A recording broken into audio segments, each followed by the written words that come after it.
আল্লাহর কসম করে বলি, যে সমস্ত নারীরা স্বামীকে অভিশাপ দেয়, ও মরে গেলেই বাঁচতাম, ওরে ছেড়ে দিলি বাঁচতাম, ওর পালে এসে শান্তি হলো না, আমার কপালে সুখ হলো না, বড়া পড়া মরে না কেন, বড়া পড়ার সংসারে এসে সুখ হলো না, এই হারামজাদার সংসারে এসে সুখ হলো না, আল্লাহর কসম করে বলি, যে সমস্ত নারীরা স্বামীকে অভিশাপ দিবে, ইয়াউমুল কিয়ামতের ময়দানে বিনা হিসাবে তারা জাহান্নামে প্রবেশ করবে। জোরে বলেন আল্লাহু আকবার।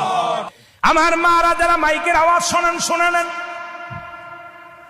যত আপনার নামাজ, আপনার রোজা, আপনার হজ সব কিছু বরবাদ হয়ে যাবে যারা স্বামীকে লানত করবেন, স্বামীকে যারা অভিশাপ করবেন, স্বামীর বিরুদ্ধে অভিযোগ করবেন, স্বামীর প্রশংসা করবেন।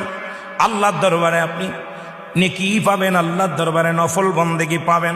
সারা রাত পরে আপনি ইবাদত করেছেন, আর একবার বলেন, আপনার মার কাছে বলেন, বোনের কাছে বলেন, ভাইয়ের কাছে বলেন, ভাইরে তোমার দুলো ভাইটা কত সুন্দর, উনি ফরেজগার মানুষ, নামাজি মানুষ, আমাকে ভালোবাসে। যদি স্বামীর প্রশংসা করো, এই দুনিয়ার মধ্যে নফল ইবাদত হয়ে যাবে, তোমার নেকি হবে, আমলনামায় লেখা হবে।